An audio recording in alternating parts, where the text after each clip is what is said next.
भगवद गीता के 10वें अध्याय श्लोक 3 में श्री कृष्ण जी ने कहा है, यो मामजमनादिं च वेत्ति लोक महेश्वरम असमूढ़ा समर्त्येषु सर्व पापय प्रमुच्यते।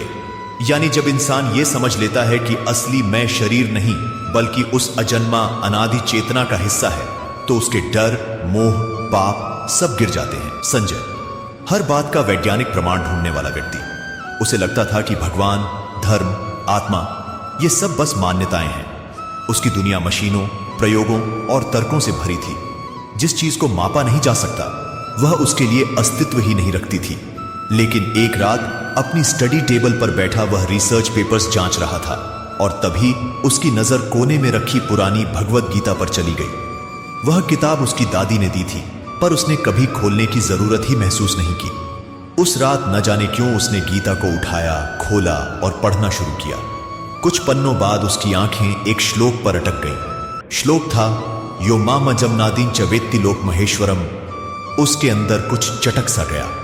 यह शब्द उसके दिमाग में नहीं, सीधे दिल में उतर गए। वह सोचने लगा, अगर भगवान का कोई जन्म नहीं तो वह क्या है? अगर चेतना अनादि है तो क्या हम उसी का हिस्सा हैं? और अगर मैं सिर्फ शरीर नहीं हूं तो असली मैं कौन हूं? उसी रात पहली बार उसके भीतर एक गहरी बेचैनी उठी। यह वैज्ञानिक बेचैनी नहीं थी, यह अस्तित्व की बेचैनी थी। अगली सुबह उसने कुछ ऐसा किया जो उसने पहले कभी नहीं किया था। लैब जाने की बजाय वह अपने कमरे में बैठ गया। जमीन पर पैरों को मोड़कर आंखें बंद कर ली।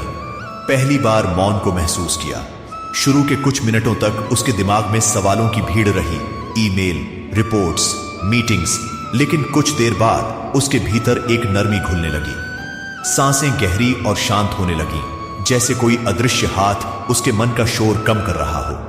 धीरे धीरे वह रोज 10 मिनट से 20 मिनट और फिर 30 मिनट ध्यान करने लगा। और एक दिन ऐसा आया जब उसने कुछ बहुत गहरा अनुभव किया।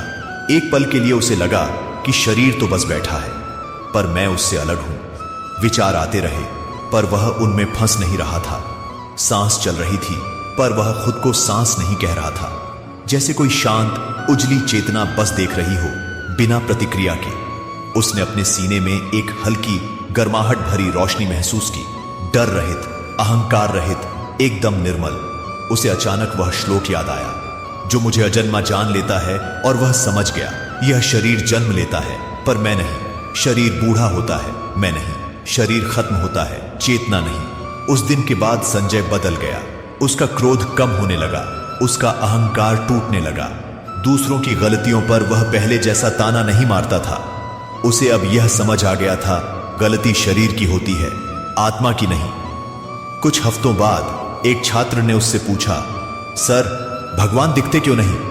संजय ने मुस्कुराते हुए कहा, क्योंकि भगवान देखने की चीज नहीं, महसूस करने की उपस्थिति है। माइक्रोस्कोप मैटर दिखाता है पर चेतना नहीं। और जिस चेतना से तुम सवाल पूछ रहे हो वही भगवान का अंश है।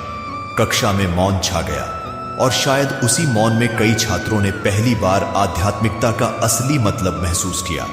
संजय अब भी वैज्ञानिक है, मशीन्स चलाता है, एक्सपेरिमेंट्स भी करता है, लेकिन अब वह जान चुका है, ब्रह्मांड को समझने के लिए उपकरण चाहिए, पर खुद को समझने के लिए मौन। आज वह कहता है, सत्य देखने में नहीं, अनुभव में है। विज्ञान बाहर का ब्रह्मांड समझाता है, गीता भीतर का।